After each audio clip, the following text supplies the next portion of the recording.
So alam naman natin na kaka-release lang ng Samsung Galaxy S26, S26 Plus, and si S26 Ultra.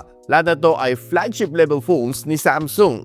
Now, probably the next thing na tatanungin ninyo is, ano nga ba nag-improve? Well, honestly, the hardware is almost the same sa S25 series. But ang pinaka-biggest improvement niya is more on sa AI. And so in this video, pag-usapan natin all about the S26 Ultra and what are the things na dineploy ni Samsung na alam natin. So let's get started.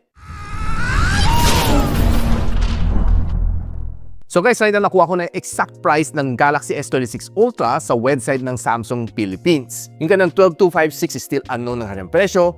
Yung 12.5 daw niya, naka-promo siya right now, 86,990. Yung kanang 61 tera, naka-promo rin ng 107,990 pesos. And nabalitaan ko ang SRP ng 1 tera is 121,000 pesos here in the Philippines. Para sa details kung saan siya pwede mabili, link on the description or just simply click the YouTube shopping link or just simply go sa website ng Samsung Philippines. Diyan sa description box below, ilalagay natin para makita mo ano yung mga trade-in promotion niya, ano yung mga ongoing promotion niya, mga freebies niya, and a lot more. So pag-usapan natin experience natin kung worth it na ba itong presyo nila. Now guys, invited tayo sa Galaxy Unpack here in the Philippines to get a preview ng Samsung Galaxy S26 Ultra, S26 Plus, and si S26 before the launching. And here are some of the things na nalalaman natin. And by the way guys, the video nito is being recorded before the actual launch ng S26 series. So isi-share ko lang sa inyo yung mga nalalaman ko. Pagdating sa kanyang screen, it's almost the same naman dun sa kanyang S25 Ultra.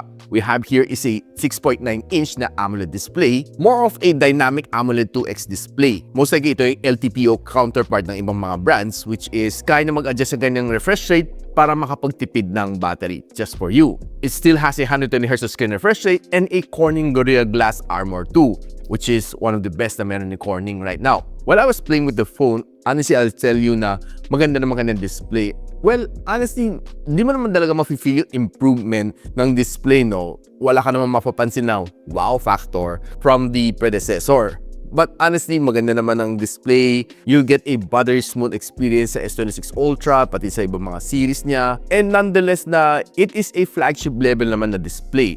That I can assure you. Pagdating sa processor to S26 Ultra, it would come together with a Qualcomm Snapdragon 8 Elite Gen 5, which is, well, that's the best na meron ni Qualcomm to offer for this 2026, early 2026 to be exact. Now, I'm not quite sure kung bibigyan ni Samsung na all-out yung capability ng chip on this series, but based on sa mga older generation series niya, it's a little bit nerfed, no? Hindi binibigay ni Samsung all-out yung capability ng isang processor. Sinubukan ko mag-install ng Antutu benchmark while on the event, pero honestly, hindi kaya mong install ng any sort of apps. Restricted nga lang. Sayang. Pagdating naman sa memory, as far as I know, it would come in two variant, 12 gigs of RAM or 16 gigs of RAM. And pagdating sa storage, meron siyang tatlong variant, 256, 512, and 1 terabyte na option. Now, pagdating sa kanyang camera, it will still support 4 cameras. 200MP ang kanyang main camera sensor. Then we have a 50MP na periscope telephoto lens, up to 5 times ang kanyang optical zoom.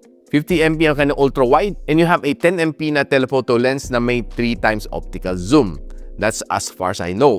Front camera, most likely is still a 12MP. Pagdating sa battery, 5,000 mAh sa kanyang battery. Still no improvement.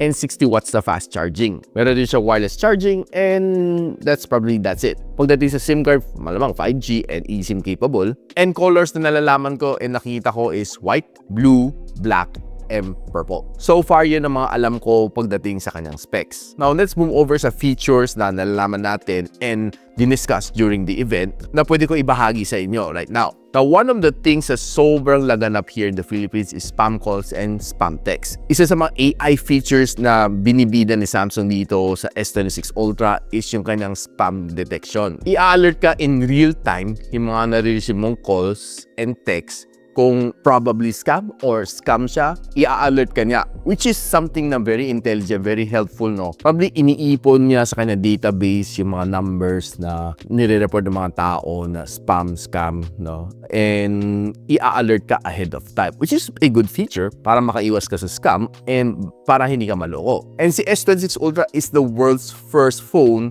na may privacy display on a mobile phone. So meaning, hindi mo na kailangan magpalagay pa ng privacy na tempered glass, privacy film, para yung mga naninilip sa shoulder mo. Normally kasi, yung mga taong mahilig manilip no, nakikichismis, yung mga, lalo si Marites, no? Habang may kausap ka, kung may kalandian ka, biglang may sa shoulder mo, biglang may sisilip, ganon. Yun ang isa sa mga maiwasan na you don't even need to put on a privacy film or tempered glass. And the good thing is, pwede mo i-adjust yung kanyang privacy level.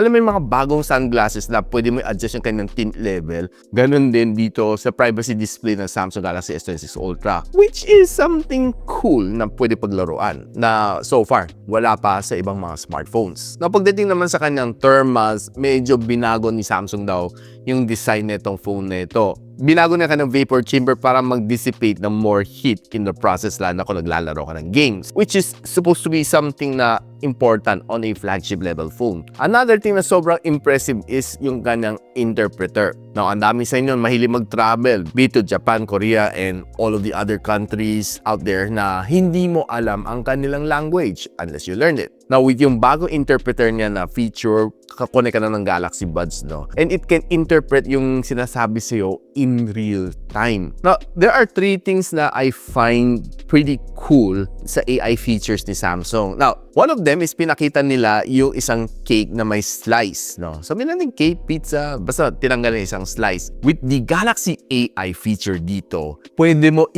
ibalik uli yung cake or your pizza into a whole pizza or a whole cake, diba? Which is, kaya mo na siyang gawin on this phone. Which is, nakita naman natin sa Galaxy S25 Ultra, pag tinapa mo kalati mukha mo, kaya nga i-AI erase and ibuo yung mukha mo. Of course, depende sa kanyang prediction. Pero pagdating sa mga things like that, mga cake, I think it's more simpler than yung face. But still, your feature is pretty cool. Now, another thing na sobrang cool din na napansin ko personally is yung night scene, pwede mong i-convert into day scene using yung AI na feature din ni S26 Ultra. Isa sa mga dinemo sa amin to, no? Nighttime yung photo, pero as she converts it, biglang naging daytime, no? Hindi yung background lang, pero overall pati yung picture, yung subject, naging mala daytime talaga siya na picture. Hindi siya nighttime yung subject, tapos yung kanyang background ng daytime, hindi, nang-adapt siya, ang galing. And last one na nagustuhan ko rin is yung kanyang audio eraser na AI. If you're watching sa videos at medyo maingay sa background, there are some apps na supported niya, no?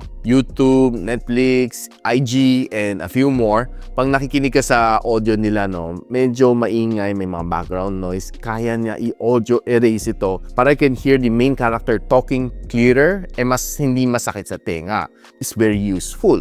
Lalo na mga tao ngayon, ang lakas ng consumption sa social media. So far, those are the things na nalalaman natin dito sa Samsung Galaxy S26 series, especially the S26 Ultra. Now, what are the features na nagustuhan din dito sa phone na ito? Let me know in the comments, and probably, hopefully, na mahawakan natin itong phone na ito, S26 Plus, S26, S26 Ultra, to review here in my channel. So if you like this video, don't forget to share it to your friends, lalo ng mga nag-aabang na S26 series, at least magkaroon sila ng konting preview on what's coming dito sa bagong phones na ito.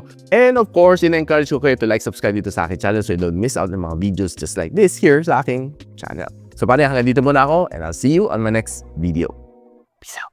And so, ako para si Richmond, and you're watching Gadget Sidekick. Like and subscribe to my channel. Don't forget to hit that notification bell. For one of my latest uploads, click the dito. And for one of my popular uploads, click here.